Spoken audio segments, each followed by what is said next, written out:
Hi guys, today I'm going to be teaching you how to use a green screen. I'm going to break it down into some easy to understand steps. I'll tell you things about compression, what lights to use, and then we'll take it into Adobe Premiere and I'll show you the basics on how to key. So hopefully your green screen should look something like this one.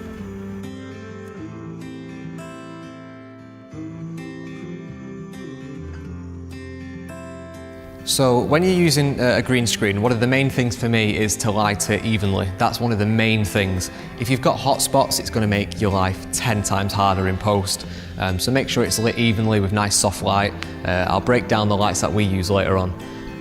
Clothing is quite a big thing. Don't wear green tops if you're on a green screen. Don't wear anything blue on a blue screen, that's obvious. If you're filming people that have sort of frizzy hair and they're wearing fur and sort of see-through-y materials, that's going to be a bit harder to key out in post. So the sort of clothing I'm wearing now is typically fine, unless I was on a blue screen. But yeah, trying to avoid stuff like that. The codec is another massive thing really. You don't want to be shooting at 8-bit in 420 like a DSLR or a C100. If you are using them types of cameras, they're fine, but you probably do want to use an external recorder just so you've got a bit more colour information. If you're shooting on something like we are today on a Blackmagic in ProRes HQ or ProRes 444 or even RAW, they're 10-bit, 12-bit, 16-bit. They're going to have a lot more colour information to play with, so it's going to key out no problem. When you're shooting your plates, make sure you shoot your plates first. Don't come inside and shoot your green screen stuff because you don't know how the lighting's going to be when you go outside, for example. So make sure you shoot the plate stuff first. And when you're out there, make sure you note down things like the camera height, the tilt of the camera, the lens information, what focal length you're at, what f-stop.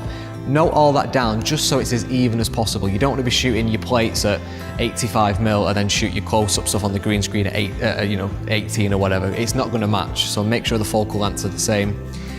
And don't stand too close to the green screen. Make sure you stand a few yards away because if you stand close, you're going to get a lot of spill on your jaw and on your arms and your ears and stuff. And it means when you key it, it's going to be hacking your face away. So just take a few steps forward. I find 2 meters or whatever is enough, but the further away you stand, the better really. And it also helps if it's a little bit out of focus, if it's a little bit soft and a bit creamy, it sort of helps that key as well. Shooting in a higher resolution helps a little bit. It's not really a big deal. 1080p is fine, but we tend to shoot our green screen stuff in 4K. Just gives you, it gives you 4 times as many pixels essentially. So it just makes it a little bit easier for you. So I'm going to break down how I light a green screen, the lights that I use, and some tools that I use like a light meter, and then we'll show you some examples of that.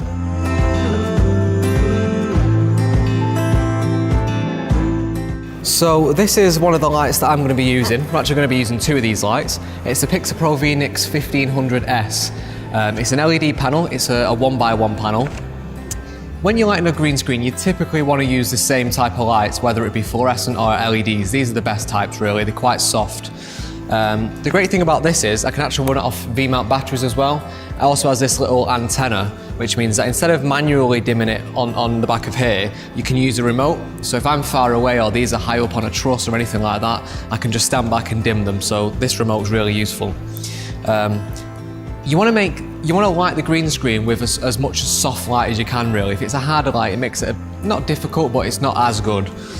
So Pixapro actually sell these sort of flexible soft boxes.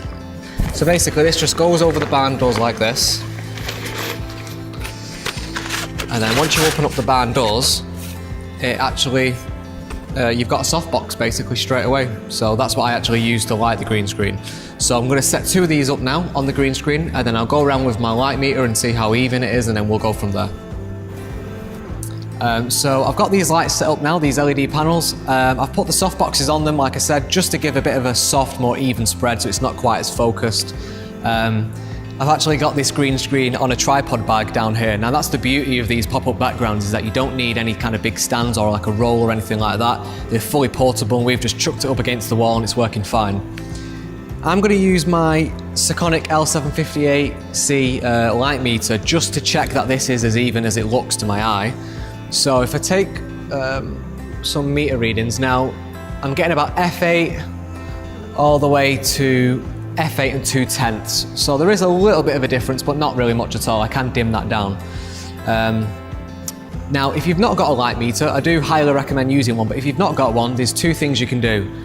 One of them is to use false colour if your camera's got it. It's a brilliant tool. If not, what you can do, if you're using say like a DSLR for example, you can stop the lens down by quite a few stops, and what that's going to do, it's going to underexpose the image and it's going to reveal sort of any hot spots that the lights might be given so you can move them around.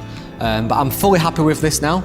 The only problem I've got is that I'm stood so close to the green screen that these lights are actually lighting me and casting a shadow, and I'm at risk really of having a bit of spill on my face. So if I start to walk forward into the key light that we've set up, I'm not being lit by these anymore. The green screen's untouched and this light is purely focusing on me.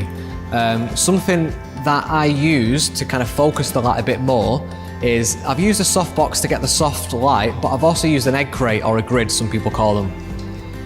What that's going to do is it's going to help to focus the light a little bit more and stop the light from sort of spreading off to the left and the right and so on. Quite important when you're using green screens, or anytime you don't want the light to just spread across the room, you want to kind of focus it on the subject.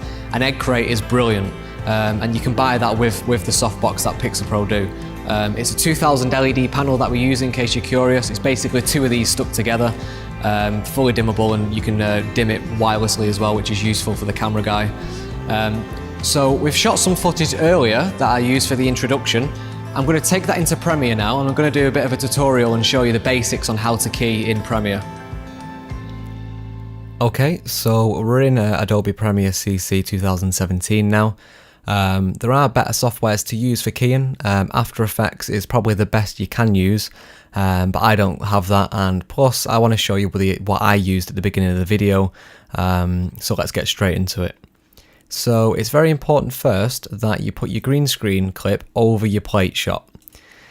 Then if you go over to Effects and type in Key, you'll see down at the bottom there's something called Ultra Key. Now if you drag that onto the shot of the green screen, go over to the left and select the dropper and click what you consider to be the most even green. So I'd say about there is pretty good, and you can see that's keyed very well straight away. Again, just to stress the importance of, you must light a green screen evenly. As you can see, this is lit pretty even. It's not perfect, it's a bit dark in the corners, but overall it's very good, and you can see that's keyed very well. So if you go over to check how good this is, if you go over to Output and Composite, if you change that to Alpha Channel, you'll see that it's not actually that perfect at all. You want your subject to be white and you want your background to be black. So if you go to Matte Generation, and you can play around with the highlights and the shadows. So for example, if I move this up and down, you can see how that's affecting it. But there are some very handy presets here that I like to use. There's default, relaxed and aggressive. Relaxed is usually way too relaxed, and aggressive for me usually works quite well. I don't think it's very aggressive at all really, I think it's just right. So if I go back to Composite, you can see that that's keyed very well. Now, like I say, this wasn't ideal, this wasn't perfect, but it was very good. The green screen was lit evenly, there's not really a lot of creases and wrinkles, but you can see that there's a little bit of an issue. My hair here is sticking out, and I've got a bit of frizzy hair, which never usually keys out very well. But I shot this in 4K with very little compression. I shot it in ProRes Quad 4, which is very good for green screen work. There's a lot of information, not a lot of compression in that, and you can see that it's worked very well. So the only next step then is to color grade. I won't really be going into color grading, it's quite an in-depth topic, but if your plate shot is different than your green screen shot, you might just want to tweak the exposure and the color temperature so it matches like this, and then you can grade them together. So for example, I can add an adjustment layer here in the project settings. I can go to New Item, I can click Adjustment Layer, make sure that these settings match. Make sure these settings match your sequence settings like they do. Add that over, and then now when I add Lumetri color to this, I can just really quickly add on a LUT that I've one of my favorite LUTs. If I go to Browse, and there we go, I've got like a very quick basic look on the footage, and it's looking great. I can tweak it a little bit more, but yeah, overall it's good. Like I say though, it is so important to shoot with as little compression as you can and make sure the green screen's lit with nice soft white lighting. But yeah, overall that's it. It's very basic. So thanks for watching, guys.